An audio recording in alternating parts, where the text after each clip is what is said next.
Today on Sega Talk, we talk all things controllers, including variant controllers, third-party controllers, light guns, dance pads, samba maracas, twin sticks, and we even look at the future of Sega Dreamcast controllers, all on this episode of Sega Talk.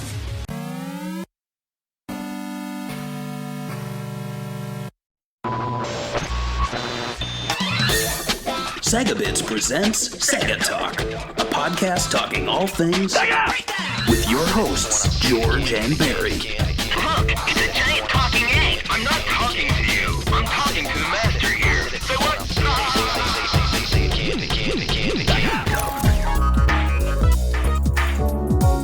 Hello, and welcome to an all-new, all-in-control edition of the Sega Talk podcast. I'm your host, George. And with me, like always, is my main man, Barry. See? I added something. Hey, there. what's up? You don't like that, did Nice. you? The main man, Barry. It was kind of like boomer humor, I guess. No, I kind of prefer just the same intro every time. And with me, as always, is Barry. Okay, all right. know. No more. And then when I main host, man. I usually do I usually do some stupid joke. It's kind of my thing. So. All right, I'm sorry. I don't want to take away from you. I'm sorry. My bad. But if you want to support this podcast and Barry's boomer jokes, you could support us on Patreon. Every dollar counts to keep the show going. You could get your memories read in the end of the show. There's even higher tier packages where you could tell us what to talk about. So if you have a game that you hate and you want to see us talk about it, it's probably the good way to get us to talk about it. But on this episode, we're going to be talking about the Sega Dreamcast Controller, which is probably one of the most unique controllers for Sega, since the Sega Genesis and the Sega Saturn controllers had a lot in common. You know, they were both for 2D games. This is the first controller that Sega actually created from the ground up and was bundled with a console that was made for 3D games. Obviously, the other one would be the Saturn 3D pad for NiGHTS. So this one kind of went away from what Sega was known for. Sega usually had the 6 front-facing buttons, high-quality D-pads. But this one, they really rethought the whole thing. The shape of it is totally different. It's the first controller to have two triggers. Like I said, the N64 had one trigger. And this one obviously has a VMU, which is unique. But it also has a analog stick, which is very important, obviously, and I think a lower quality D-pad, because I think at this point Sega was trying to save money, and they said most people are going to be using the analog stick for 3D games, and it was the trend back then to use more analog stick. Outside of that, there was the VMU, which is obviously very unique, but I think that could use its own episode, so I didn't do that I didn't put that in the notes too much, or we would go overboard on notes. Yeah. But I want to start off the absolutely. episode by asking Barry what your initial opinion of the Sega Dreamcast controller when it was announced, and how it's grown with you over time, and your opinion on haters that do not like the controller. So when my Sega console evolution really went from the Genesis to the Dreamcast. I didn't own a Saturn until after owning a Dreamcast, and so I went from that 6-button pad. Obviously the 3 buttons on the original Genesis, but my main Genesis controller was the 6-button. And then when I was seeing this being teased or revealed, really, I was like, wow, this thing looks wild. And not only that, but the shape is very memorable. It's just maybe the N64 is the only other console where the controller is just as unique, if not more unique looking than the console itself. I think there's a lot of designy aesthetic-y things going on with it. So when I saw these little points here, I thought that was very unique. You look at the Genesis pad and it's just kind of like a basic shape that fits your hands well. But when I saw this, I was like, wow, there's a lot of interesting things going on that obviously aren't for the form factor. They're just kind of there for the aesthetics, like the circle, which looks like the console itself. One thing that threw me, though, is the 4 buttons. I was so used to Sega having 3 or 6 that seemed strange to me. the triggers were new to me. I thought those were really interesting. And then, of course, seeing the magazines with the VMU, like, that was next level stuff. Like, that was amazing. And I was like, how much is this thing going to cost?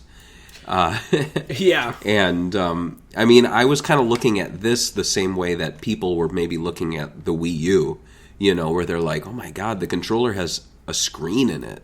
That's insane, you know. It was crazy all in all, back though, then. I loved it, though. Like, when I finally got my hands on it, I love the feel of it. It, like, I mean, look, it fits my hands perfectly. I don't know if maybe it's a size thing, but my hands are, like, made for the Dreamcast. And I've played this thing so much, I don't think it'll show up on the camera, but this is a dirty controller. I think this is I tried to find the one, I own about 8 Dreamcast pads, but this is, I think, the oldest one I own. Let me see, yeah, because you see it's kind of squeaking here. I'm putting that in the microphone. And it's very dirty. There's like a bunch of dirt in there. And I just crusted. There's like some crusty stuff here. Oh. And I mean, I should clean it, but this is also like 1999 gunk. That's It's gotta worth stay something, there. right? Yeah, Yeah. I think people pay more on eBay with the 99 gunk. Like, it has to be certified 1999 gunk, you know? Like, watching Absolutely. The Sopranos gunk. But I never understood the hate for it, though, and it's one of those many things in gaming where it's like it seems like there's this consensus that it's bad, just like there's this consensus that like the American design of Sonic for the box art's like terrible. Like, to me, I'm like, that's Sonic though. That's what sold me on the game. Like, am I supposed to hate this and Sonic 1 now? Like, the two best things from the 90s for me? Like, I can't. I love this pad. I love it. And you know, a little bit of the other stuff that really got me when I first saw the controller, like when I first held it, you know, and like I was impressed. It was like, I don't know why, but like the idea that they even put a little thing so you could put the cord behind the controller, you know what I'm talking about? Right behind it? Right, yeah. It was like, they really put attention to detail. I really do. I agree with you. I like the VMU. I think the shape of it is really unique. I think a lot of people's grip is like the joystick not being high quality compared to like, I don't know, PlayStation. But like, I was trying to think at the time, what other controller had a rubber like analog stick? Like the Nintendo 64 was notorious for having a bad analog stick as well. You know what I mean? They would always come out loose. Right. Yeah. So I would say they did that better. I think there was changes that happened after Sega, like the pressure sensitive buttons and stuff, that make people think, why didn't Sega do that? And it's like, well, nobody else did it. Why would they add more cost to the controller back in the day? Because I do remember the Dreamcast controllers were the cheapest controllers at the time, officially. So I feel like they were good enough for what they were and where they priced them at, that to me it made sense. I think obviously. What was the price on them? I think I saw them. I want to say 30 or 40, like something like that. It was like 40. I think $29.99 seems right. So it was like not even the price of a game, which is kind of crazy because I remember, which we'll talk about when we get to the third-party controllers. We're just gonna look through them, but I remember buying the cheapest controller at the store, and I'm like, it was only $30. Why was I not just buying the official one instead of garbage? But, you know... Oh, I can't wait to get to the unofficial ones. Those things are crap. But, so let's get into the episode. Development, I mean, this is one of the things that always pisses me off, because I could do an interview with someone like Hideki Sato that created the Dreamcast just on controllers. I'm like, let's talk about the variant controllers and what you guys were thinking here. No magazine does that. It's always the most basic questions, you know, and they let him talk, you know. But we did a previous episode of the Sega Dreamcast where we focused and went more into the development of the actual hardware and the competition between the USA and the Japanese team, and what the Dreamcast would be. In the end, longtime Sega hardware designer Hideki Sato was the one that designed the console. He started designing Sega consoles all the way in 1983 with the Sega SG-1000. So it's not surprising that he actually won the battle here with Sega and became the developer of the Dreamcast. So in an interview early on, in this interview with Shoot 'em Up Lations, which they do great translations. You guys should check it out. They did this. They translated this 1998 Sato interview where he talks about all his consoles he's designed, all the way from Saturn, Genesis, you name it. And he let us slip in this interview that the Dreamcast originally was supposed to have a front-loading GD-ROM, but they had to change it because they wanted to keep the design of the unit to be more cube-like. He even said GameCube-like, and this is like 1998. I'm like, did they ever show off the GameCube back then? So maybe it's like a collection of interviews starting in 1998, I'm assuming. While this isn't controller-related, I do want to discuss your opinion on this. So since we didn't get to it on the Dreamcast podcast, what is your opinion of a front-loading Dreamcast? Like, it would look exactly like the Wii, wouldn't it? Yeah, and I don't think it would be a good idea just because all of the front-loading hardware that I have has busted. Issues. Like my PS2 that pops open stopped working. My Xbox stopped working. I don't have one, but the Sega CD that has the front-loading tray, I've heard those are notorious for not working. So, to be quite honest, the less moving parts, the better. And I think the pop-open ones are really good because you can't eat the disc. Like you're going to be able to get it open no matter what. Honestly, I think that's kind of the one downfall of modern consoles is all of these like auto-feeding disc things, and you can't just quickly check and see if there's a disc. It's so much time to be like, eject, and you have to hold it for a while, and then you're like, is the disc stuck? Okay, here it comes. And then it like sucks it back in before you can grab it. Oh, yeah. I don't like that. But I would not like a front-loading Dreamcast. I would agree with you because of the same thing you said. Like Sega had the Sega Model 1, CD Model 1 that doesn't work usually. Mm-hmm. Consoles were notorious. Like the PS2 tried it. But I think after that generation, they got a little bit better. Like I would say the Wii, I never really had a problem with the front-loading disc tray. Personally, I've never had with it. So, and there's other consoles that just came out more recently where like the PS4, I never had an issue with it really. So maybe it's something that they got better now.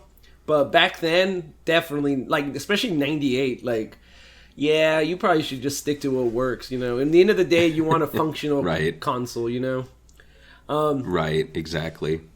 After his talks about the front-loading Dreamcast, Sato said, and I quote, "One thing I truly wanted was wireless controllers. Those long cords are annoying. Next time, it will be wireless for sure." And he laughs. Probably laughing because he knew they're out of that console hardware business, baby. They ain't never happening. Right. As we all know, one thing holding back the Dreamcast from having wireless controllers was the fact that they used the VMU for the controller. Do you think it would have been more smart to like give up VMU functionality on the controller? Like you could still connect it to the console maybe? Or have a cord or something that comes with it? Outside of like... and then having wireless controllers. And again, no console shipped wireless controllers back then. So this is having a wire is a big deal. Again, yeah, it's the classic like case of people looking at things that came afterwards and go, why didn't Dreamcast have that? Well, obviously it couldn't. I wasn't bothered by the cords. I think the cords themselves are very long, like the ones you get. Like here it is. Yeah. I have my arms stretched out, and look at this. Here's the end. Oh, like here, this is the length of my arms, and look how much more I still have at the end. Like it's very long. Oh yeah. And the extenders, I have two extenders.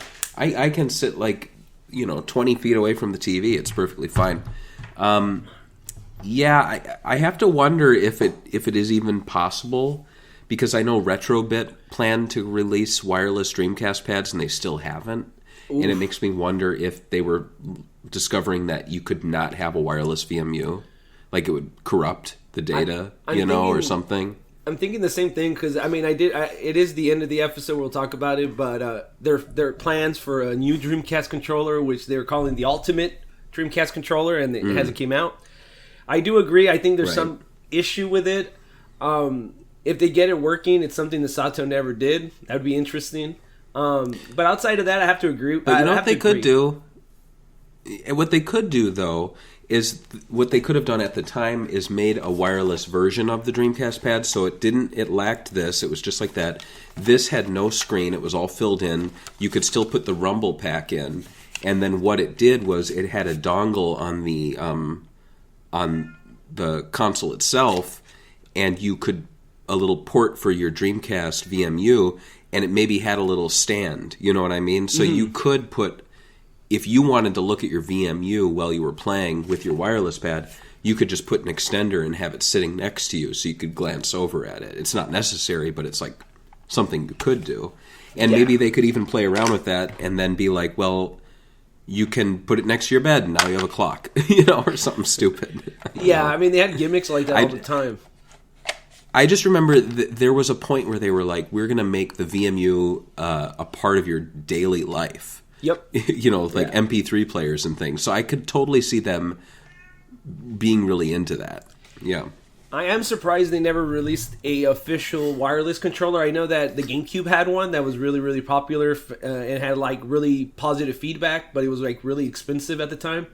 I'm surprised Sega didn't try. Wavebird? Yeah, that's what it was called. Yeah. And I never knew anyone with that controller, but it must have been sick though. It was pretty big. It had like a big battery, I remember. But let's talk about some Dreamcast controller prototypes. I think one of the reasons I wrote this episode was actually because of all the prototypes that we got released, and I kind of wanted to talk about it. I got interested in it.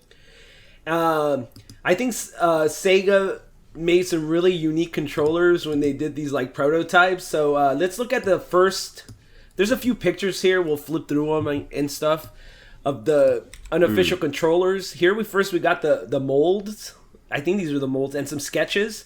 And you have this like really round controller up in the top left-hand corner, which is like, I mean, I don't know what they were thinking. It looks like a spaceship, kind of like a UFO. The second one, they kind of show you... there's a fight pad that looks like that. Mm-hmm. And then in the middle, they show you this other one that they have. I'm assuming this is just like a controller. It looks symmetrical. But the next one, the third one, is like the weird one. It's like a half arcade stick, half controller to use as a regular controller. It's like they wanted to blend the idea of Sega's arcade home thing with a controller and make it an official like hand arcade controller. Maybe you could use it one-handed. I don't know. It would be hard. I mean, you would have to... Yeah. You wouldn't be able to hold it like a traditional controller with two hands. You would have to tap the buttons like an arcade on the second. And then there's that last controller, these three controllers on the bottom, which are just like kind of like a variant of the spaceship look that the official controller had. I think the official controller looks better than all of these. I don't know about you. Because like they're trying to go with this futuristic design down here. If you see the middle, the sketch, nothing. Oh, I and agree. Then we have the next picture, which is the same controllers, but like just like the molds of them in different angles. And as you can see, none of them were colored. I don't know how far they went in, but the bottom right is the official Dreamcast controller they finally went with, and it looks obviously way more developed than all the other controllers. Right. And then here we got the just sketches of the controllers in different colors, so you can see the color scheme. One of the controllers was trying to be blue and white. That's kind of crazy, and I actually kind of like the idea of like an orange D-pad or something. I feel like the Dreamcast needed a little more color in the original controller, but pretty cool. Here's the controllers all together. This is actually an iconic picture right here because this is the one that everything is shared by everyone. There's one controller here that we haven't talked about, and that's the Wii controller, right? This is probably the one that everyone talks about the most, right? The Canceled Air Knights controller, which... I remember that one. Yeah. We have a few sketches of it here, what it's going to look like from the bottom. It kind of looks like a heel, like a woman's shoe, like the bottom of the heel thing, like they unslipped it. The idea behind it was that he was supposed to make a game, like a wireless game, sort of for like, called Air Knights that never came out. And it was supposed to be kind of like the Sega Saturn 3D pad that was bundled with Knights for the Sega Saturn. He was supposed to have his own controller. The idea behind it was supposed to be motion censored, like sort of like the Activision or whatever it was called for the Genesis. That's some people considered it. I don't know it was going to have all the technology that the Wii had, like the gyroscope and stuff. But what is your opinion on the Air Knights controller being compared to the Wiimote? And do you think there was a market for Knights 2 on the Dreamcast with its own controller?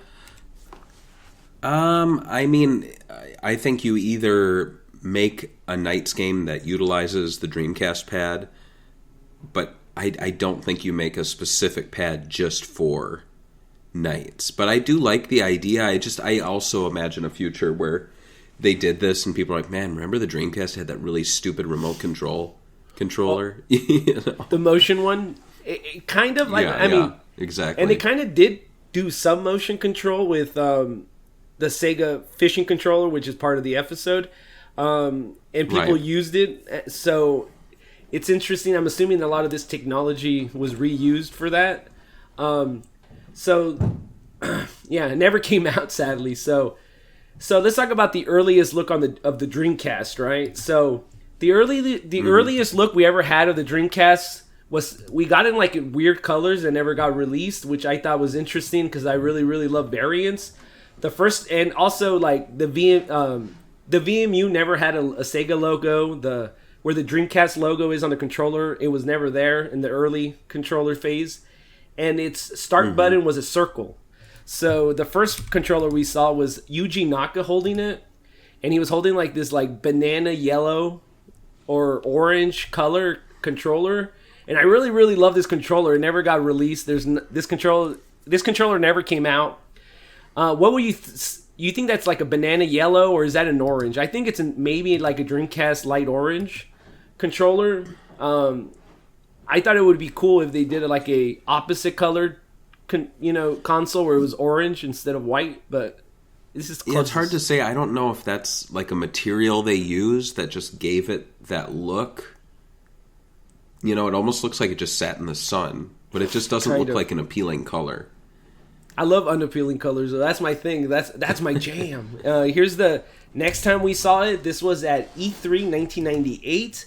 Sega of America's Bernie Stolar would re-announce the console for America and show off the Dreamcast for the first time in the North American market, which featured him showing off a bright red Dreamcast controller with a bright red BMU, at the time still called BMS.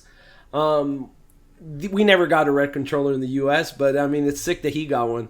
I wonder if any collector ever got some of these prototype controllers, because like they have to be somewhere, right? I bet some high-level executives held on to them. Were you into Sega and they showed you some rare Dreamcast stuff? They never showed you anything like a prototype controller like this? No prototypes. They showed me the Seaman Christmas bundle, but everything they showed me was like consumer. There wasn't anything like behind the scenes or and if anything, they moved into this office since the Dreamcast, so I don't think any of that stuff would have made it with them. Can you believe the person that got that Dreamcast Xmas variant that's only 850 units made? Man. Probably got it for like $10 too. What I don't get in the gaming industry is it's so common for them to be like, oh yeah, and then when we moved, people took a bunch of stuff. And I'm like, every single place I've worked at, you're not allowed to do that. Why is it okay? You know what I mean? Like, if Sega wants me to raid their closet, call me up. I'll go over there. It's so weird. This right here, the picture is the official Dreamcast press photos that they sent out for press. Just shows off that the start button is different. There's no logo yet. What is your why do you think they like waited so long to change the start button to like a triangle? Like, I always thought that was kind of iconic. There's no controller that had that in the past. Yeah, the triangle was on the console itself for a long time. I mean, since the beginning, from what I've seen. But the thing is when you look at the controller, if you want to mimic that, they'd have to do the triangle the other way. It's upside down the way we have it. Mm-hmm. But when you think of this being a start button, if this triangle matched the console, your thumb would be going to this little point all the time, which would be kind of uncomfortable and hard to push. Yeah. So I almost feel like internally they were like, well, if we mimic the console, then the arrow will be the other way around. For it to work with the form factor, let's just do a circle. A circle makes sense. And who knows, it might have been like a rubber button, like the Saturn. Remember the Saturn had like a rubber button? It looks like a rubber button right here. It does. So my guess is that they wanted to do the triangle. Either they wanted to do the triangle, but they didn't think it would feel good to press.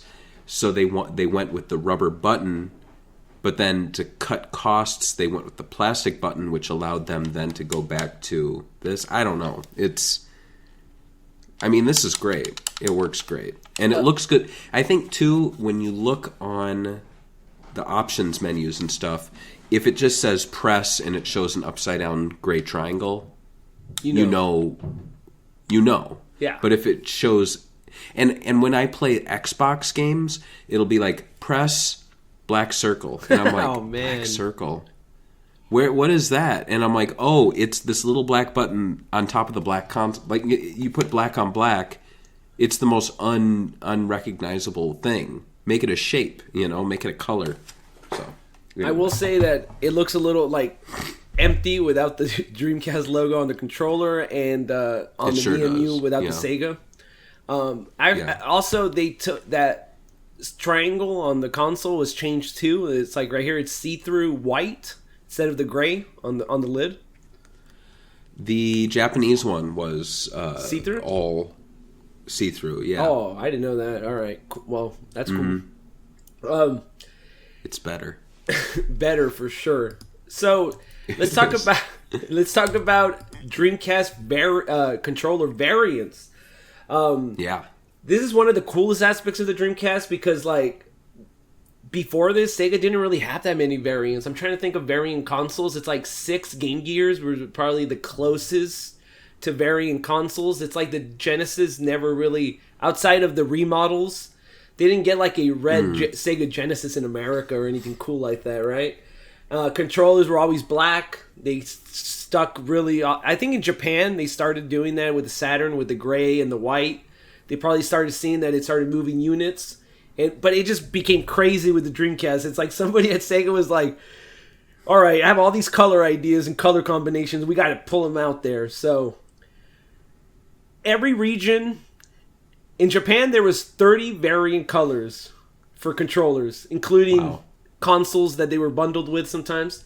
In Europe, in USA, it was like... I think in Europe, it was like 5, really. I put 6 here. And in the US, it was about 5. Without talking about the original controller. I will say, obviously, that Japan got the most unique variant controllers, which sucks because I think the console did better in America and we deserve these controllers more, but whatever.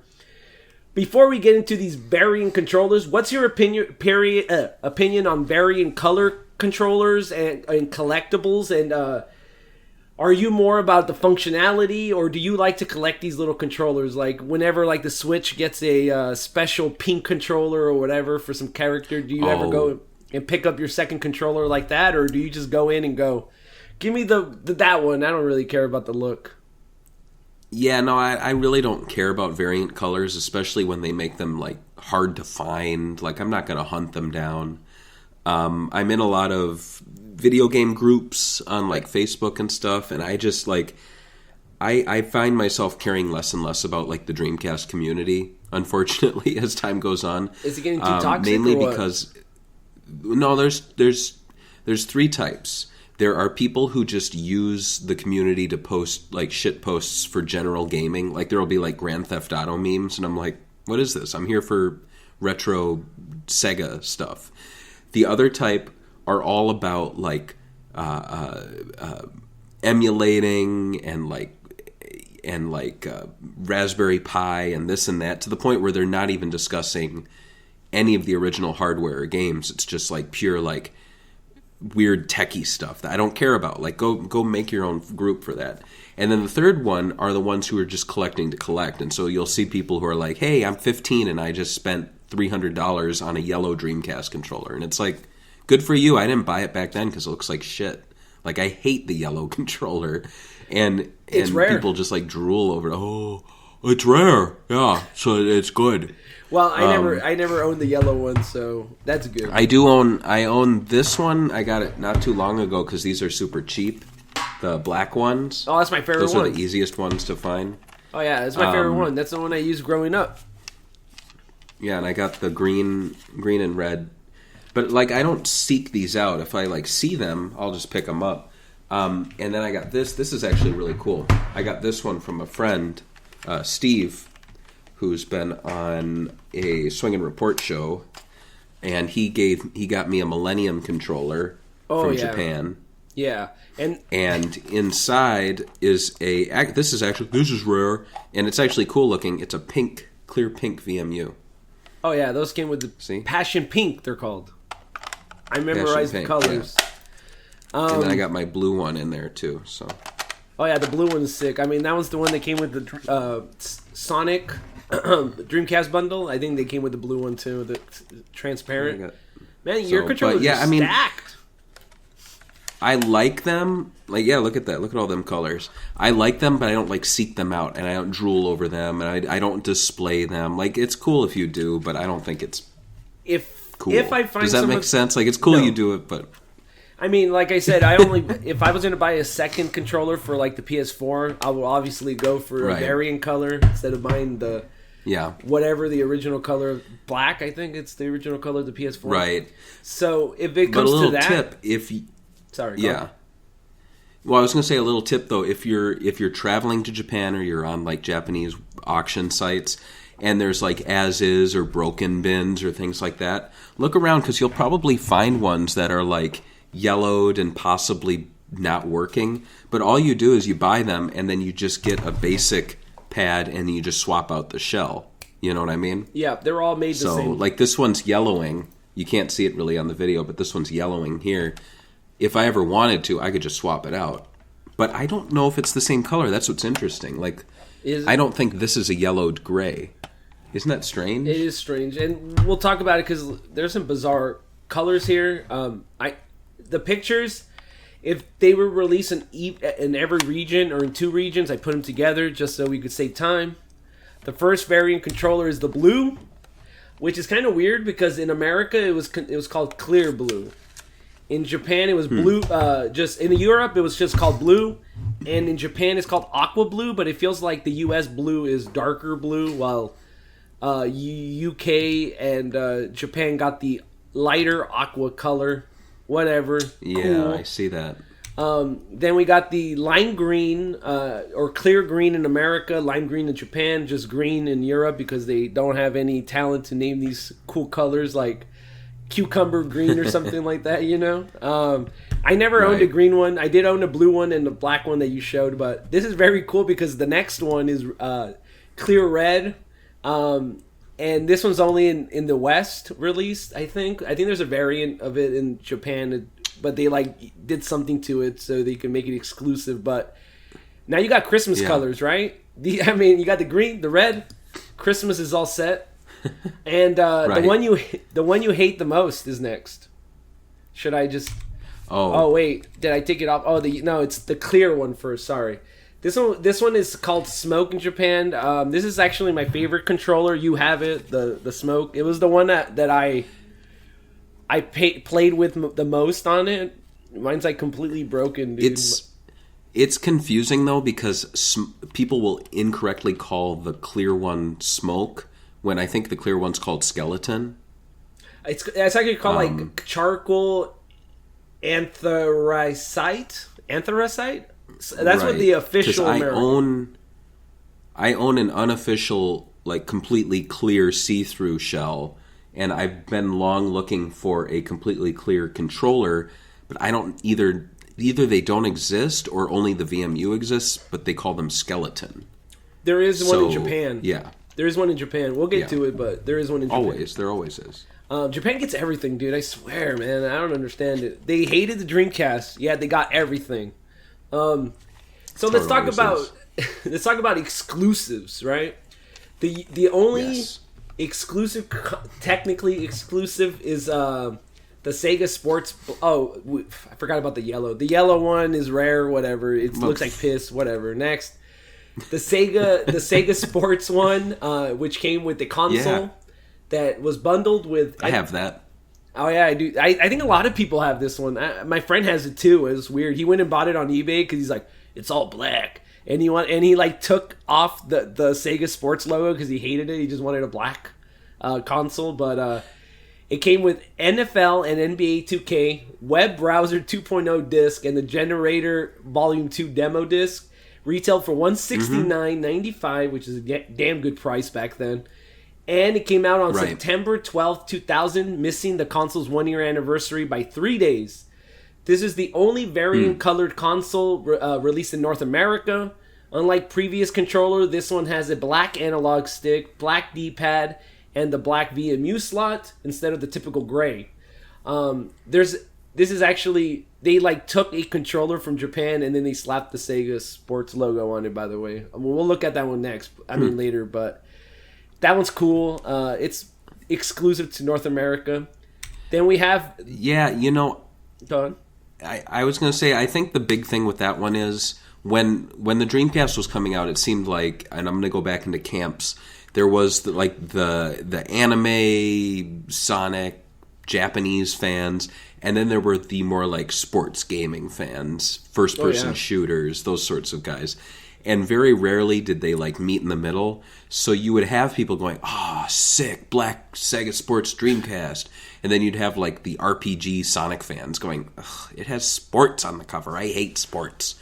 And it wasn't until years later when people like myself who would be like, it says sports on the cover, is now like, that might be worth something soon. I should probably pick it up before it starts to go up in price. And that's exactly what I did a few years ago, like 3 or 4 years ago, I picked one up. So, yeah. Honestly, they could have not done just the sports logo and just made it all black and still bundled it with sports. And I think it probably would have done a little bit better just to tell people like, you got the white Dreamcast, I got the black one, like all black, like right. I think looking back, they could have just not put the logos on the controller and the lid, and I think it would have sold more because people would go, it has a few sports games, but that's really cool looking. Yeah, and it's the only variant really we got. So, but the next one is UK exclusive, and this one I don't even know if you could even list this as a variant because of how rare it is, but.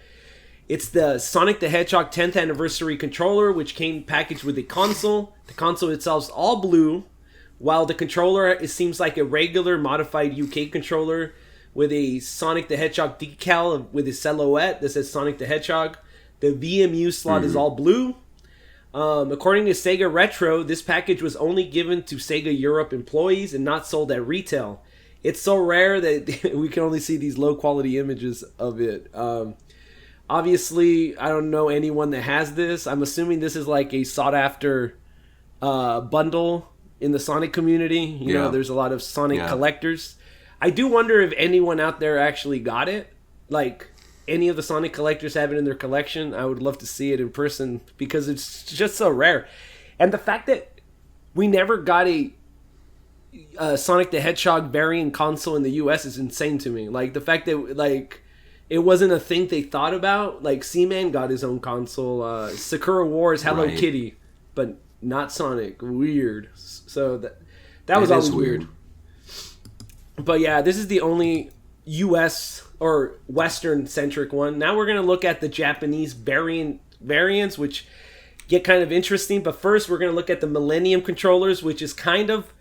they really just reused these controllers without the Millennium thing, but these controllers were released in December 1999 just to celebrate the year 2000, the new Millennium. They came in aqua blue, lime green, passion pink, and smoke. Obviously, these got reused for worldwide release. They just took off the logo. So, pretty cool.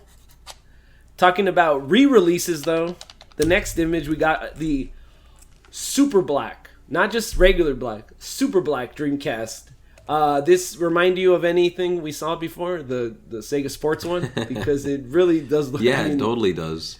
Also available... This was only available through Sega Dreamcast Direct. It came with a console, was all black too. And there was only 100 made. And they were supposed to be made to order. So I'm assuming they just reused the leftover stuff. How can you even have leftover stuff when it's 100? I mean, probably not. They probably just manufactured a bunch, sold them off to America, and then kept 100 for themselves, I'm assuming. But that makes very sense. cool. The next one is the Pearl colors. These are like... One of the trends that Sega Japan did was they would release 3 controllers under like a banner like at the same time, and these were just like the Millennium controllers. These were the Pearl color controllers, and they came in Pearl White, Pearl Pink, and Pearl Blue. Kind of not exciting controllers, just very basic controllers. So I don't know, if I saw these in person, I wouldn't be jumping for joy to pay a lot for them because they're not like very unique or very cool looking. Especially compared to other stuff we're going to see. Just fine, whatever. The Diver 2000 series CX1 is a very unique variant that came bundled with a Dreamcast all-in-one TV. You've seen the TV probably. A Dream Eye, a microphone, and a matching keyboard. Oddly enough, the TV and the Dreamcast controller and keyboard don't even look alike. Like, they're completely different designs. Like... It's like a transparent dark green, but the TV's blue. So that is weird. Yeah. Yeah, it's like they didn't even like design it together. It's like one thing was made, and then they were like, "Oh yeah," and then here's a controller. Use this one. But the Japanese keyboard was really nice.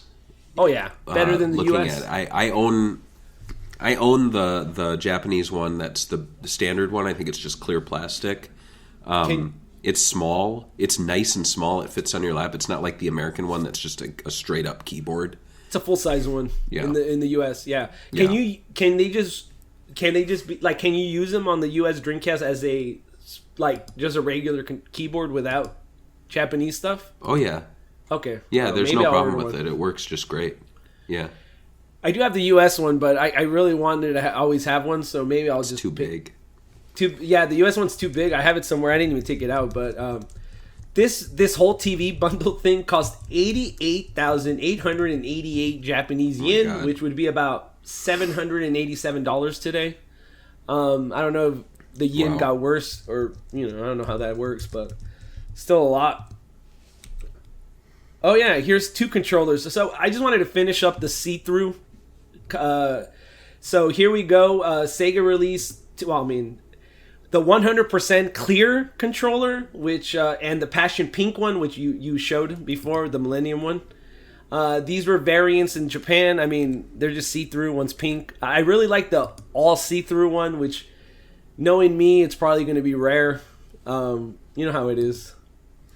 These are the ones I really, really like. Like the camo one, for military jungle-dwelling snipers out there that also love the Dreamcast. Sega released a Camouflage Color exclusively through Dreamcast Direct, which was their online store from 1999 through 2008. And now it's like Ebon, or was it EB10 or whatever? Epton, there you go. Yeah. That's what it's called now. But yeah, they used to sell some really unique stuff. I remember being like online like in 2002, 2003 and hearing about these cool controllers, and I'm like, I can't afford this. And it's probably even more expensive now if I just ordered it directly from Sega back then, Right, yeah. Here we have the silver metallic color and another exclusive through Dreamcast Direct. I mean, I like the black, like that they use the black D-pad and stuff. It really gives it like a cool contrast. Nothing super special about this one though, but these are probably the coolest controllers, and I'm assuming really hard to get because of the way you're supposed to get them. Back in the day, Sega Japan had a loyalty program called Dream Point Bank, where you would fill out registration cards and send them off for points. This was really popular back then. I remember Capcom having a really popular one in the US, where you would mail off the Capcom points. Sega released the following controllers exclusive to the service, and it happened to be the most unique controllers they've ever released, in my opinion. We have the wood grain controller, the leopard print controller, and the marble floor controller. Okay, did you ever fill out those cards in the back of your manual and send them into Sega for points or anything like that? No, I don't know if the US did anything like that, except for the Capcom ones you mentioned. But that leopard print one is just awesome. I love that one. Very Yakuza. Like, yeah. like, it's so sick. I'm surprised they haven't released like PS4 leopard print Yakuza controller or anything like that. Right. But yeah, these are very unique. I don't know how many they've made. I don't know anybody that owns these controllers. I've never seen them in person. But I mean, I'm not a violent person, but I could rob someone for one of these controllers. I mean, they're pretty nice. Which one do you like? I mean, you like the leopard one better? I think they're all unique, but yeah, the leopard one really sticks out. Leopard one reminds me of Adriana on Sopranos. And she'd wear those like leopard bodysuits. Yeah, it reminds me of that. And the next one we have is it's not the greatest looking console, but the way it was given out is kind of interesting.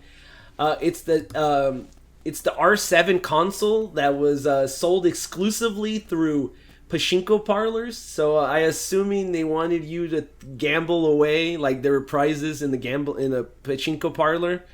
It came with a bunch of like, I don't even know, like manuals and extra stuff. It's just a black console with a decal. Unlike the Sega Sports one, the D-pad or whatever is like gray. So it's whatever. I mean, I wouldn't fight for this one. This isn't one of my favorite ones, but Let's talk about Dreamcast game-themed controllers, which is something that I wish the US did more of. Like, and it's also crazy the games they got the bundles too. It's like, all right, cool. So the first one we're gonna see, and you've seen this one in person, so you could talk about it more. The Seaman Clear and Xmas controllers. Both of these came with a console, and both super freaking rare. The Clear one only has 500 units made. The Xmas one has 850 units made, and they were sold exclusively through HMV in Japan. So you've seen these in person. Let's be honest. The red Xmas one is ugly. It's like hideous controller. I think I put the see-through but it one. also reminds me of that Bernie Stoller picture. It reminds me of the Bernie picture we saw, where it's like he's holding it and you get to see. But that one was like more shiny, wasn't it? Let me go back. Maybe, but I don't know. It's still. But I remember, and I'm digging around looking at our website because I posted, I think, a 2 or 3 part article series where I was looking at what they had shown me, and why I'm looking that up is because I'm pretty sure there was actually a really significant. Yeah, okay, so they did let me open it up. I looked at it. So what was interesting about this one is that it came with a certificate, and the serial number on this one was 000 out of 850. So it was not a numbered model, which makes me think they made more than 850, but they gave 000 ones to special, like either internally or to special people within the company. But what's interesting too is that the little thing, it says it was reproduced and colored by Yute Saito. So that means the colors actually come direct from the Seaman creator for the console and the controller. He picked those colors. Oh, I see it right here. It says, you're right. Yeah. I'm looking at the certificate right now so people could see it on the thing. Millennium Limited Edition. Yep, 000. I wonder if, like this was internally, like you said. Interesting. Would that make Millennium Red is the name of the color. Yeah. What do you think about the color scheme? It's very McDonald's-y, isn't it? I mean, it's not bad. I think if it was just red and green, it would have been cool, but it's like kind of strange that there's a yellow button on the console and then a blue D-pad, but they're not the same yellow and blue as the ABXY. You know, like the red is different on the controller to the red. It's a strange one, but it's cool. And it's amazing that I actually got to see one in person, and it just kind of makes me sad that someone probably just stole it. Hopefully it's still there. Hopefully. locked away in storage. The next one is Hello Kitty. You thought that Sega's and Hello Kitty's relationship is something new? No, my dude. Way back in the day, the little cat had its own 2 Dreamcast consoles. One blue, one pink. And it came with a keyboard that was really, really slick. And the see-through console. These are pretty cool. I remember, I don't know how much they cost now, but I remember back in the day, these were like $100 on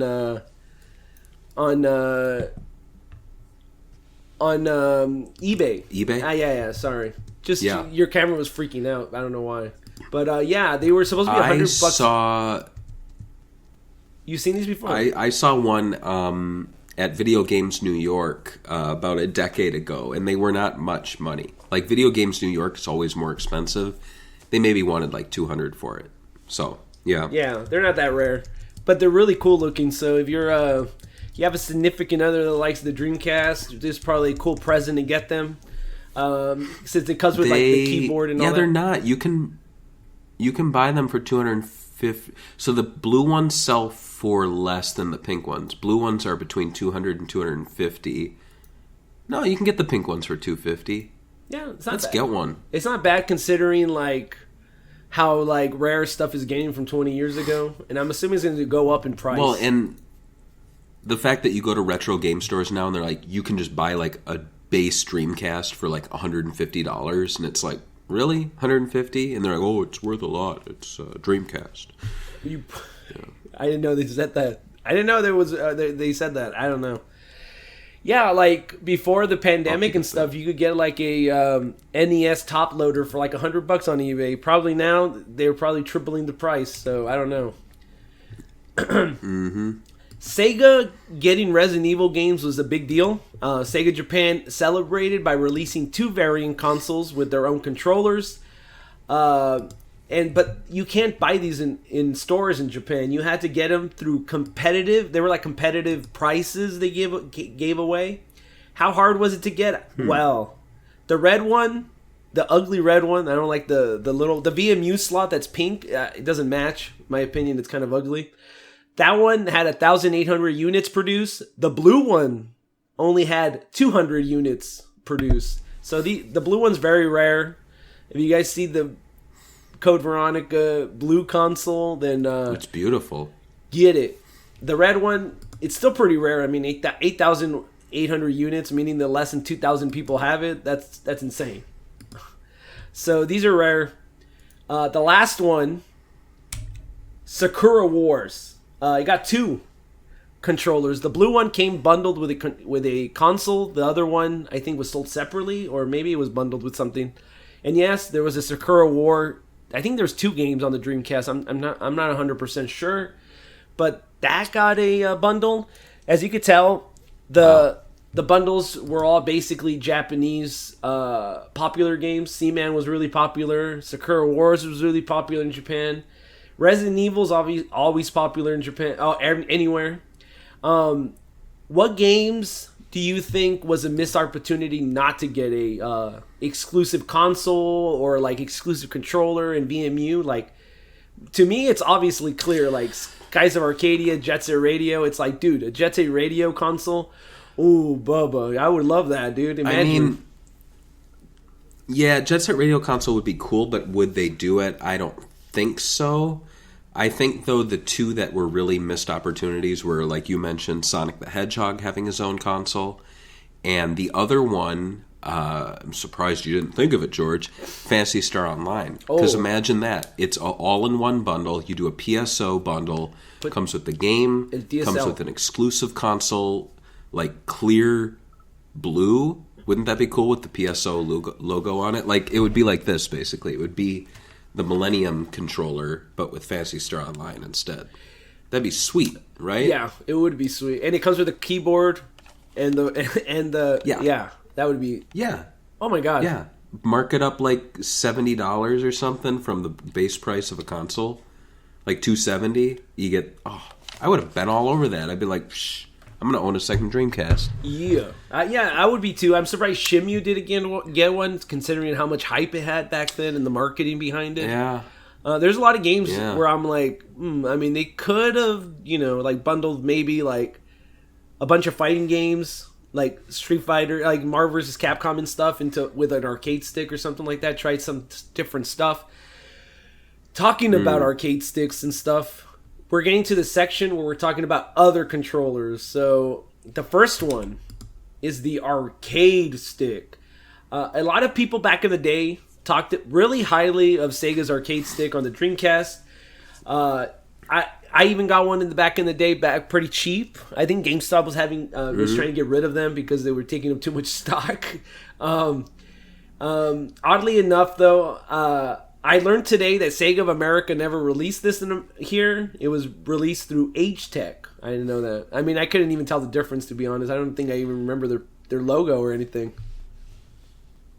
It's it's just the Sega. It's the same arcade stick they released in Japan. They just released it here. But yeah, you have one, right?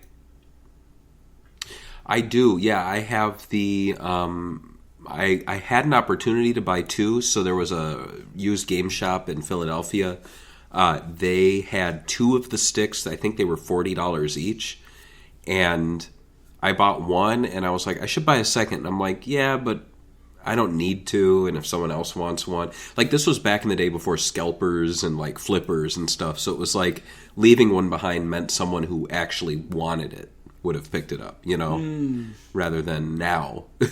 And what's your... You play a lot in arcades, like, what's your opinion on the stick? Like, the quality of it? Like, I know it was highly touted, but do you think it lives up to that prestige? Yeah, definitely. I think it's a good size. It's a nice, solid... It doesn't feel too big. It doesn't feel too small. It definitely feels like a home console arcade stick, but not in any of the negative ways. Also, I love the VMU slot. Mm-hmm. I think that's really cool. It's kind of essential for the Dreamcast just because the thing is such a arcade powerhouse. Yeah. I think playing, like, for example, Power Stone on this is a completely different experience. And it's a fun way to get that arcade experience for a lot of those Naomi arcade games you've never tried before in the arcade. So, yeah, it's a must-own, in my opinion. I have to agree. I really like that they kind of went with the Astro City look here with the green buttons, which is iconic for the Astro City, which we have a whole episode of. So you guys want to talk about candy cabinets, you guys can watch that. The next controller we're going to be talking about is the fishing controller. Iconic. Dreamcast was pretty crazy with its niche controllers releases, which I think it's something that we don't really get anymore. And one of those was the big, unique fishing controller that Sega made. For its debut game, Sega Bass Fishing, the controller is officially compatible with 8 games, which 6 are fishing related. But also, Soul Calibur and Virtual Tennis are listed as you can play these games with like a Wii-type waggle interface, especially Virtual Tennis. You could play it kind of like the Wiimote. Mm-hmm. Do you own a fishing controller? Because like I remember when I was a kid in school, there was a guy that was into the Dreamcast because of the fishing games. That's it. Like he didn't even play games; he just liked fishing. I don't know. I do own it. Yeah, it's in the other room. I didn't think to bring it out because I have so many controllers actually sitting on my desk here. But no, I wouldn't say it's as essential as like the arcade stick or even the light gun. But it's a niche controller. If you can find it, pick it up. It's nice to have. It's just a shame that games like Sega Bass Fishing gets re-released. Like out of all the games to put in the Dreamcast collection, they released that to like Xbox 360. Remember that? Yeah. And it was like you can't use. There's no fishing controller, so half the fun of the game is not there. Also, you can't use it with Big the Cat, which is such a strange thing because I feel like Sonic Adventure, when they made it, they were like, let's utilize as much of the Dreamcast hardware as possible with the Chow and the online interface and utilizing every button. But then they make a fishing game, and I always thought, oh, you can get the fishing controller and play with Big. You can. It's unfortunate. I do think that this is also an evolution of that air controller that they were working on with the way it looks, I mean, it does look like a fishing controller, but I feel like a lot of the technology could have been used here. The next one is some controversy behind it, but the light gun, the Dreamcast, they call it the Dreamcast Gun, was said to be very good quality and the most accurate light gun made till this day, which is back in 1998. And even had a BMU slot. It came out in Europe and Japan, is that right? But we... Oh, screw it. I'll go grab mine. So... You keep talking, all right. I'm going to get my gun. So why didn't we get it? Well, there was a little event back in the day called Columbine High School Massacre that shocked the nation. So in fear of bad press, Sega of America decided not to release the gun. The USA... at least for the United States, right? But you could import it from another country. And like Barry said, he's going to go get his gun, even though we just talked about the Columbine Massacre. But it's kind of weird, though, because in my opinion... Hey, what did I miss? I was just talking... What did I miss? I was just depressing kidding. everyone. I heard you. I was just depressing everyone with the Columbine Massacre. I was just saying how weird it was that like a company like Sega decided not to do it because of bad press, the light gun. But now we have so many school shootings that it's not really a shock anymore, so it wouldn't even matter today. But back then, it was a big deal for a lot of people. Well, I mean, like, real talk, Columbine was obvious tragedy at the time, and still is. Yep. It's just unfortunate that now school shootings have become so commonplace. Back then, for the younger listeners listening to this, like, Columbine was the first like mass school shooting. It was, and not only that, but it had this narrative behind it about these two disturbed boys. What caused them to do it? Was the music? Was it the video games? If you ever watched the documentary Bowling for Columbine, it's I think a must watch. It really puts a lot of things into perspective. But I think what's unfortunate is that there were a lot of things that were affected by it, and for example this, and obviously you could say, well, it's just a stupid video game, you can do without your light gun, people died. But I think the problem is you start going down this slippery slope where you're like, oh, let's ban anything and everything that we think contributed to it, even though it didn't. And because it's so inconsequential compared to a human life, stop complaining and let the company or let people ban it. You know what I mean? And it's like, well, where does it stop then? Well, I mean, 9/11, we had Propeller Arena canceled, and the reason for that was it was a near-finished AM2 arcade online flight game. And the reason they outright canceled it was because there's a level where there's buildings and you're flying around, but you're not meant to hit the buildings. You can't do damage to the buildings. And it's almost like, why didn't they just cut that stage or change the buildings into something else, like mountains? So it's just... And there's something really annoying, too. I don't know if you'll get into this in the notes. Did you know that... So this is the Japanese version, right? I didn't put them in the notes. And this is the American version. This is a third-party one from Mad Cats. They made a few different American ones. Yeah, that's the next one we're talking about, but yeah. But if you play a Japanese game with this, it will work, the Japanese gun. Yeah. If you play an American game with the Japanese gun, it will say it's incompatible. Yep. So they specifically locked out even importers, which I think is insane. I believe Confidential Mission, I can't play it with this. I have to play it with this. Also, and it's like, I was going to say, like, the gun... Are you punishing me? Like, I didn't shoot a school up. Like, what? The gun looks like a hot glue gun. Like, it doesn't even look like a real gun. That's the biggest tragedy. Like, these guns, the way they're designed... Neither one of them do. Yeah. The Sega Phaser, now that looked like a real gun. This one, not really, dude. Like, why are you banning? There's really cool, though, you can see on both of them, the controller, there's the D-pad back here, as well as the B button and the start button. And then on this one, the B button and the start button's on the side. But there's this really cool, like, D-pad, but it's not a D-pad. It's like a little raised bump with, like little grips on it. It actually feels really cool. Oh, yeah. I've never seen it before, but... Yeah. So yeah, Nice. we All right, got the Mad back to your Cats regularly one. scheduled show. We got the Mad Cats Yeah. one that you mentioned right here. I don't really like it, and like you said, they also. I mean, I don't like the design look. I mean, I think both of them look really like not light guns, and I think that was obviously on purpose because of you know. I think it was just something that was ongoing at the time. Like the Sega Phaser that they released back in the day was super like black, and it looked like a real light gun more than any other light gun ever released, in my opinion. This, come on, guys. Yeah. Also, locking it out is ridiculous. Stop it. The VMU though, locking it in, it's so satisfying. You hear that? I'm gonna put feels this like up to you're the mic. You get this loading beautiful up a clip. click. Yeah. So sick. And it's so cool. You can tuk tuk tuk, and then you can look at it, and it does it for this one too. It's just such a cool. I love all the VMU integration for these things. It's so cool. I love it. What do you think about like the fact that you need a CRT TV for that? I mean, it is what it is. Everyone had CRTs at the time, Yeah. so it's like now people are complaining, but we weren't back then. I own 2 CRTs, so I'm fine. For now, until they die out, and then you're gonna be like, oh no! Did you see Never.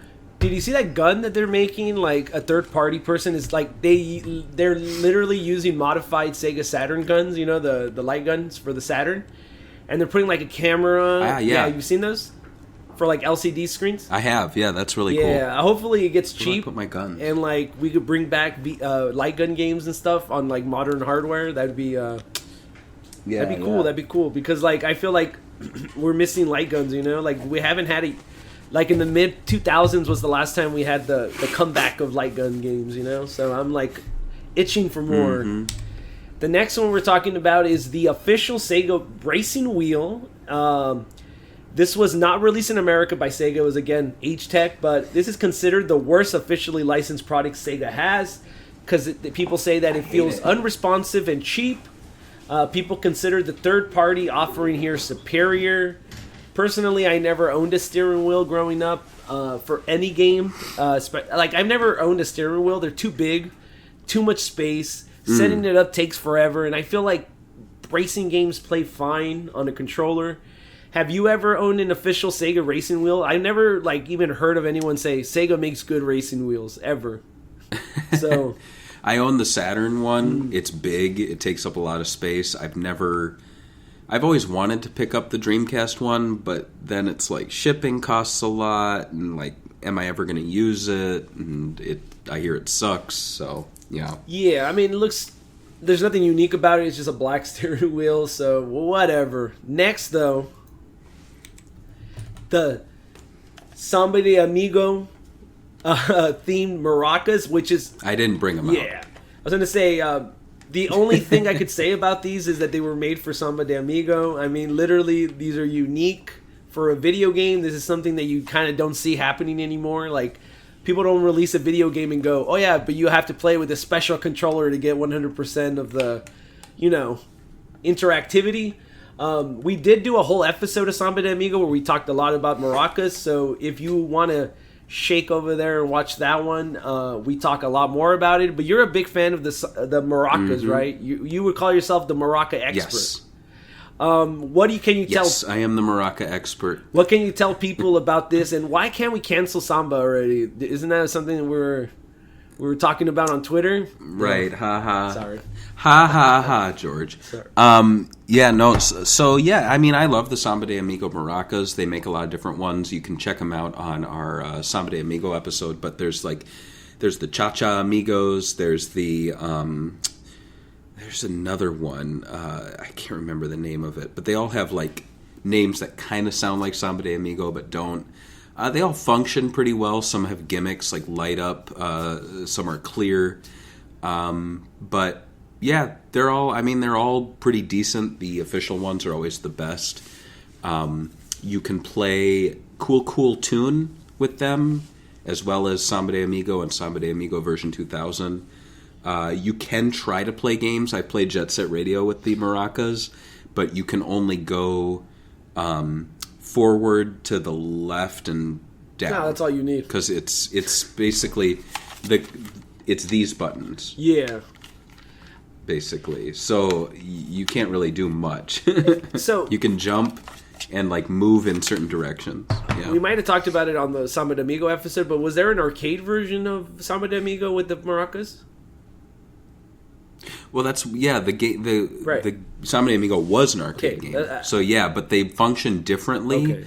The home maracas have the sensor on the bottom, and it's tracking how far you are from the ground. The arcade version, I believe, is tracking where they are in front of the machine. Got you. I think that's the difference. Got you. That's all I wanted to ask. If they were like arcade, like, and because sometimes like Sega would just take something from the arcade and then sell it to you. Like the Sega Saturn had that arcade stick that looked like they just took it out of the arcade. Right, yeah, they do a good job emulating the pad and like the color of the maracas, but none of the equipment's the same. Got you. But it's cool. The Wii version of Samba de Amigo, it based it on the angle that you were holding the Wiimotes, which is really uncomfortable. Like you have to like do that. Yeah. And I honestly though I wish we brought it back because I mean you can just imagine. Oop! I just turned on my Xbox. You can just imagine with like the Switch, like I guess you could do it like like they do the. I don't know. I'm just surprised we haven't seen it. They do the stupid Just Dance games or whatever on the Switch, and they seem to work with just moving around the controller. So I'm sure they could do it. Then are they stupid? I mean, it depends on who you are. I mean, I am a big Andre Grande fan, so I mean, Andre Grande. I don't even know her name. Twin sticks. These are like a trend. Yes. From Sega, like Sega they released one on the Sega Saturn for Virtual On, so obviously they had to make one for the Dreamcast. This was for the Virtual On game that they released on Dreamcast, but only released in Japan, so never released in America. Do you own this controller?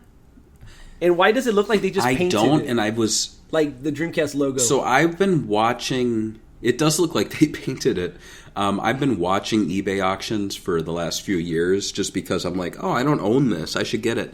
It's not, I mean, there's so many of them. You look on eBay, and right now I'm seeing at least 20. Just buy them. They all sell for between $120 and $200. For one game. So to be quite honest, like, for one game. You know, as I've said on this show before, I'm going to Japan next year, so I'm kind of just waiting, and I think I'm just going to pick one up while I'm there. It's got to be cheap. Yeah. I'm sure I'll find one. And this is a pretty unique design. Like I said, the Dreamcast logo in the middle is gray. It has a really big start button in the middle, which I like. I wish the arcade stick had that. Like, just a big... Because, you know, sometimes you go in the arcade, and when you hit the start button, you just, like, want to slam it down on there. You're like, next! Or, you know, press the clicky button. This reminds me of that. Right. Very cool. Hopefully you get it for cheap in Japan, because I'm assuming prices to 100 and up.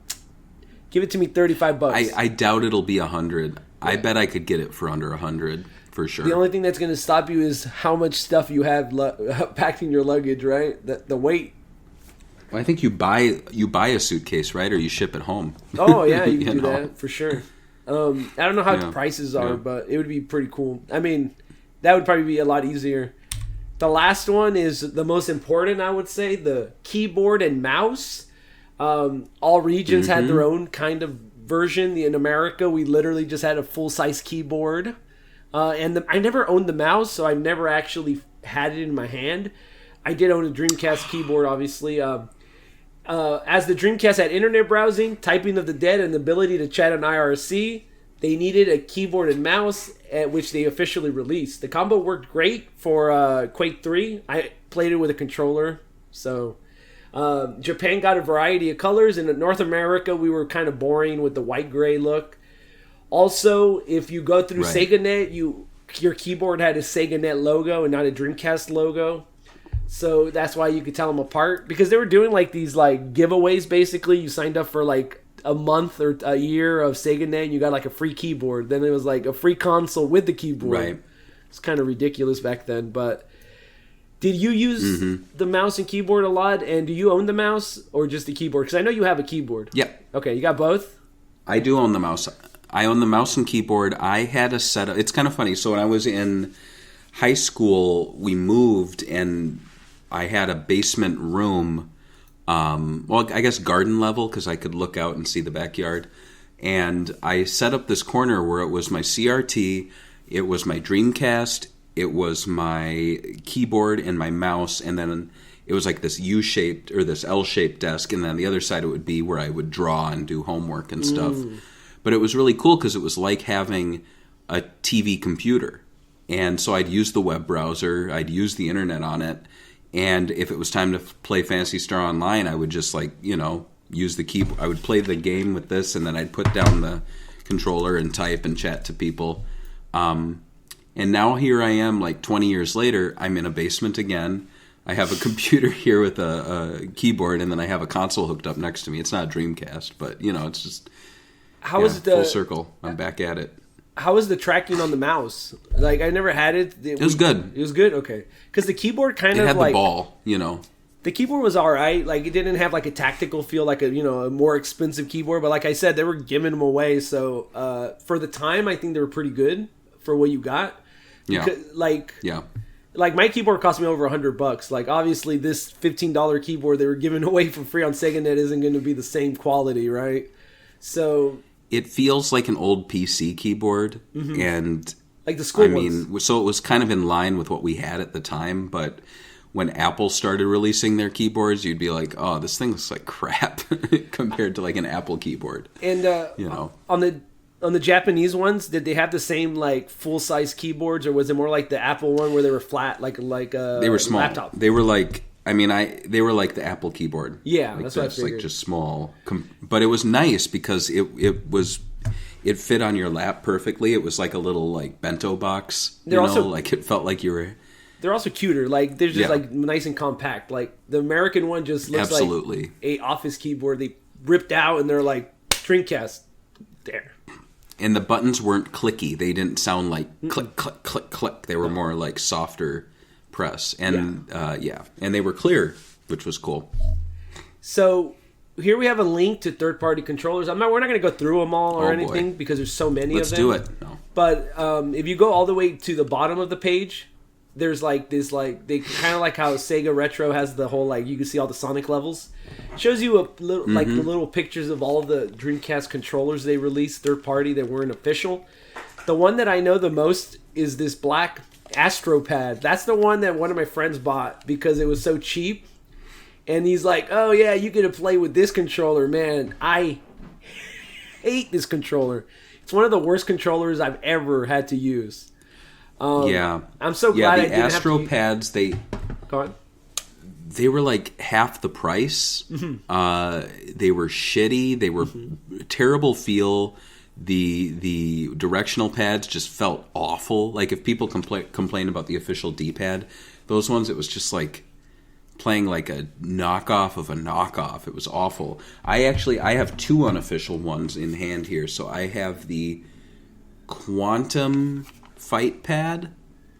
I believe this is on the list. Yeah, I think maybe it's. I think not. it's labeled DC Commander. Yeah, there it is. Close. Where is it? Quantum Fighter Pad. It's on the bottom. Yeah, I see it.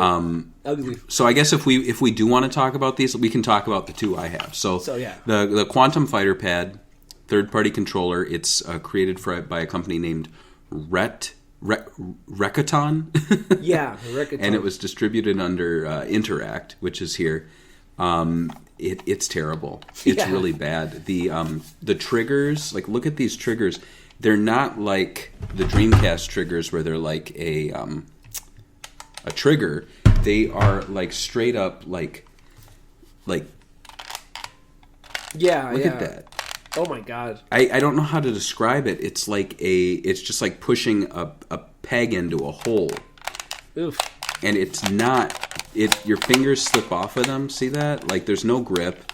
And if you do manage to push them in, listen to that. It's so loud. The D-pad is really big. And the thing is here's how my hands lay when I hold the controller. Oh. So my fingers don't even go over the D-pad. Now, compared to Dreamcast. Hey, Barry, here's your Dreamcast controller. Let me grab it. Oh, look, my hand goes right. But when I grab this one, my finger doesn't. It's just your finger needs to go inwards. It's so bad. The start button big ugly red start button. So yeah, this thing's shitty. This thing's awful. I love it. Yeah, I was gonna say the other one. I was gonna say about the 6 button front facing buttons. I'm assuming the last 2 are just the triggers like on the front. Yeah. Yeah. Okay. Yeah, I think so. You're right. Yeah. That's the one. They call them Z and C, A, B, C, X, Y, Z, which is, I mean, yeah, it goes with the Sega pads. The other one, though, it's actually pretty nice, and it's an unofficial. So the ASC2 pad, the fight pad, this is the unofficial one from a company called Uno. I picked it up at Video Games New York. It was very cheap. It came boxed in, I think there's actually a picture of it here. It's like a weird rainbow color. It's nice, though. It's actually a really nice third-party pad. Is that the one that was made by SNK? It's great for fighting games. Yeah. No, I don't think SNK made this one. It's by a company called Uno, which is like a knockoff of the SNK one. But what's interesting is that if you put your VMU into it, there's only a single slot, and it sticks out like that. Isn't that weird? That is weird. So you can see the VMU buttons. It's not hidden or anything, but it's it's nice. I don't know. I have no complaints about it. It's actually a nice pad to throw to someone who doesn't want to deal with a Dreamcast pad, and you're playing like a 2D fighter. But obviously, you're not going to play Power Stone or Sonic Adventure with this. I don't even think it would work because there's no D-pad unless this. I don't know what this is mapped to, but I'm assuming this is mapped to the D-pad, not the analog. Rubber buttons, though, feels really nice, like a Saturn pad. Yeah, and there's it's supposed to have built-in vibration. It says vibration on off, but maybe no. I think it has built-in vibration. Yeah, rumble built in. So that's cool. One third-party controller we kind of didn't talk about that. I don't know. Is the Konami Pad for Dance Dance Revolution. I don't know if you want anything to say anything about it, but this was released in 2000, and it was a special dance. I mean, obviously, if you played Dance Dance Revolution, you know how it works. Do you own this? Were you big into Dance Dance Revolution back in the day? Because I know it became a thing in the 2000s, right? The arcades. I was briefly into it. I own the PS2 pad, but I'm not. I wasn't into it enough to look up the Dreamcast one. Yeah, like it just looks like a plastic sheet that has like when you step on it. I mean, it doesn't look anything super interesting. It only came out in Japan. I'm assuming it's probably rare because I mean, I didn't even know there was a Dance Dance Revolution game on the Dreamcast. Like, so I'm not that big into Dance Dance Revolution. I know there was Feet of Fury or whatever that was an indie game. I do remember that one, and I think they used the pad. That's a good one. So, do remember stuff like that. There's some steering wheel third parties and light guns, which I mean isn't surprising. I'm surprised that they did a third party fishing rod. That's my thing. It's like, dude, okay, all right. There was a market for a third party one. All right, that's cool. Let's talk about. I guess you would say new controllers, right? There's like this trend right now where companies are talking about how to make the Dreamcast controller. There's this new companies are making retro controllers, but new for like new hardware, PC. What else? I don't know. Like I have the Retrobit Sega Genesis controller that's wireless. I really like it. It works fine for me. I know people complain about Retrobit, but we'll talk about them first. But first, before we talk about Retrobit, I want to talk about the Fighter. What's this one called? The Retro Fighter Striker DC Dreamcast controller that have their own unique shape. Offers a 10-foot cord, which is longer than the original. Supports all VMU accessories. Highly responsive D-pad. Supposedly a more rubber joystick. Pressure-sensitive triggers and digital shoulder buttons and turbo functions. The only thing I would say is a drawback is that they want $55 for this controller, and I'm like, the Dreamcast controller came out cost like $30. I understand inflation and all that stuff, so I'm assuming 55 isn't the worst, but like, I don't know. Do you think 55 is a lot when you could buy the original on eBay for probably less? Like, how much is Dreamcast controllers going for the original white? Like, I would say like $20. Let's look. right? Like if you were just trying to Right. get one, you know, like 55 seems like a lot for that market, but it does have improvements. It's not wireless though. So, $20. Yeah. Yeah. So save $30. I mean, would you buy, if you were a new collector, would you recommend like a Striker DC Fight Pad? Or would you tell the people just play the original with the original controller? If you play the Dreamcast constantly in the modern era, then definitely go for one of the new pads, just if you don't like the original pad. But if you're casual, or if you were a hardcore Dreamcast fan and then you're like me who like now just plays it maybe like once a year, you don't need it. You know. I mean, how often do you play your Dreamcast? Right now, it's out of commission because I tried to do the modification for the stupid DC HDMI and I screwed it all up, so I can't play it. I'm hoping to fix it. We'll see how that goes. I might just send it off to someone to fix it for me because I suck at soldering and just pay the whatever. But not that much. I would be honest with you. I've been playing the Sega Genesis more lately. Like I said, like I was telling you, I played that. I played the what is it, Quack Shot or whatever that we talked about, and then I played a bunch of other ones. Awesome game. Revenge of Shinobi I beat yeah. recently. So I've been enjoying the Dreamcast, but I mean the Genesis Dreamcast. Not right now. I haven't been playing it. Also, I've been playing Metroid Dread, so I actually have a new game to play. So I I'm with you. Like I'm good with the original controller. This is cool. But the future of the Dreamcast controller is probably going to be this Retrobit controller that they teased in April 11th, 2020. They were supposed to basically reposition the triggers, have a 6-button layout, but keep kind of the original look of the Dreamcast controller, which I like because the original look of the Dreamcast controller, like we said in the beginning, is unique. They were supposed to redesign the D-pad to make it more like a Sega Saturn D-pad. Obviously, new analog stick, and it was going to have a wireless model.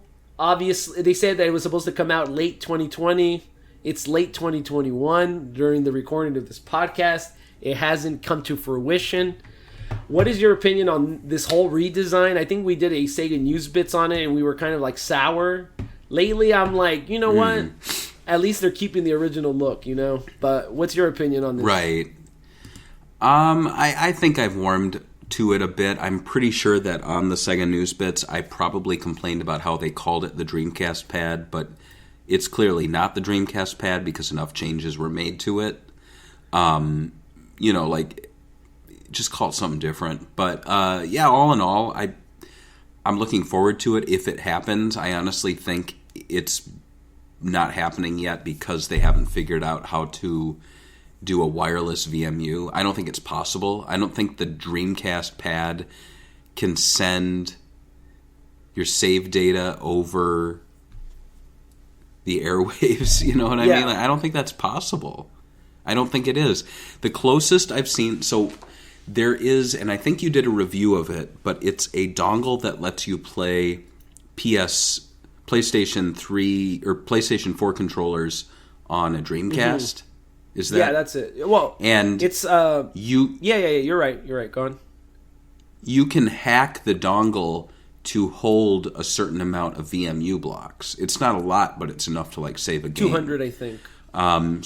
Yeah, so I really don't know what they've run into. But yeah. Yeah, I don't know what they're running into. I'm surprised they didn't release at least a wired version of this. Maybe, I don't know, especially now with like COVID, you know, it could be that they couldn't get parts, you know. I did go on their store and they're still selling Nintendo 64 controllers, but like, I don't think any of the new controllers, like there's no new controller. Like, I think they did like a red variant of the Genesis controller that they were advertisement, but like, that's not new parts or anything, you know, like they just did the new shell, right?